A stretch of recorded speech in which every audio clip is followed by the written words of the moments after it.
If someone asks me how to get good at art, I might spend 14 minutes talking about how art is really a lot of different skills, and how to think about each of these skills. I might also give a couple of resources on how to learn more, but by the end of those 14 minutes, I'll probably say something like, You can get quite far by just practicing and practicing, and that's really what I think you should do. I get that when you're looking for advice on how to learn drawing, just practice is not really the advice you want to hear. It's a bit dismissive, but you have to understand, I make videos talking about game art, and half the time, I don't even know why I'm doing what I'm doing when I'm drawing. In a similar fashion to the quote by Michael Kahn, I don't draw based on knowledge, I draw based on feeling. Now if you don't draw, this might not make much sense to you. Art is obviously a subject that requires knowledge. You have perspective, color theory, composition, the list goes on. But if someone asked for resources on how to learn how to ride a bike, you'd be equally dismissive as I want to be. You'd be the first in line to say, just practice. There's a difference between knowing that Paris is the capital of France, i.e. declarative knowledge, and knowing how to ride a bike, that is, procedural knowledge. But the harsh truth is that 90% of my artistic knowledge is the procedural kind, is the bike riding kind. It's just experience. So I'll make an asset like this and talk about how an asset like this looks nice and interesting because it tells a story. And well, it partly looks good for that reason, but it also looks good because of 10 other reasons that I don't mention. In fact, it probably looks good because of another 10 reasons that I don't actually understand myself. I make some choices that I can kind of describe and try and communicate to you, but there's a lot of artistic choices that I make that if someone were to ask me, hey, why do you do that thing?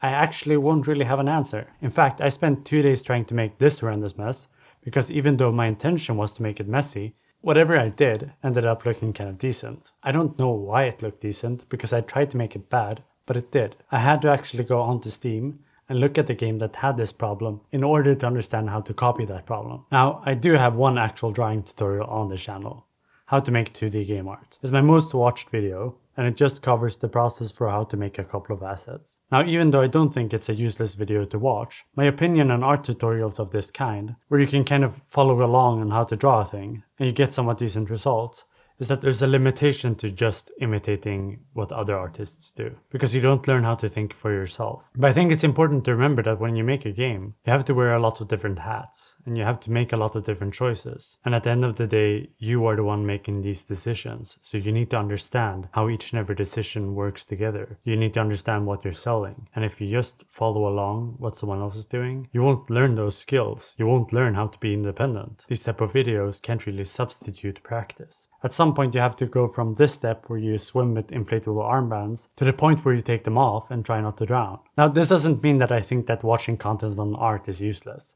My bookshelves are filled with art books. But in order to understand solutions to problems, it's very important that you first and foremost can identify the problems. You have to stumble a bit, try and make something atrocious on your own, and now when someone mentions that incoherent stuff tends to look bad, you can see it. You can understand the problem. You can work on how to fix the problem. The big difference when you learn this way is that you yourself understand the problem because it is a problem that you encountered on your own. And the solution is also something that you will truly understand because in a way, you figured out how to apply the knowledge to your own art. Now, there are plenty of reasons to watch people talk about art or game art. For one, it keeps you interested in the topic, and it can often make you excited to practice and apply and test new things. The more you consume art, the more you practice and think about art, the more you learn. It can also be a helpful way to get sort of a new perspective on a thing. You'll sort of get to borrow someone else's brain for a second and see how they view a problem.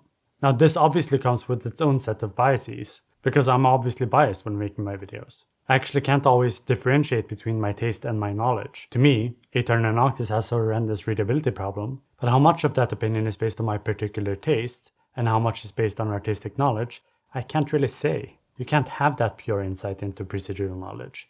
I don't entirely know what I know. This is kind of the reason why I'm very particular with how I structure my videos. I try and illustrate the problem, and then illustrate how to solve it. But the important part when you learn is that you can identify the issues. As long as you can see the problem, you can try and fix that problem. Even if the process is long, at least you're sort of walking in the right direction. But at the end of the day, practice will make the difference. And I don't care if you practice what you find fun, or just jump straight into making game art. Just as long as you put in the hours. If you don't have an inclination to draw, and you don't want to draw, you can still practice 1 or 2 skills and get decent results by just getting good at those 2 skills. But if you only tried drawing for 4 hours the past year, and you still claim you can't draw, either you need to force yourself to do it, or find someone who does like to do it. Because the truth is that on top of all the knowledge you get when practicing, on top of what you learn, drawing is also about making choices feel like second nature. I talked a bit about this in my first Patreon video. If you're drawing something, you don't draw it like you see it. You find your own little way to represent and simplify that thing. Your simplification might look like this, or this, or this. And the only way to figure out how you want to simplify an abstract reality is by doing it a lot. And once you have learned how to simplify a tree, you'll have to figure out how to simplify the idea for a bush or a rock. You need to learn your own alphabet, your own shorthand for representing the world. Along with a couple of other constraints, this will also become your style. And your style isn't necessarily knowledge, but it's something you gain from experience. And experience comes from practice. Thanks for watching. Bye. Hello. Hello, hello. Hello, hello.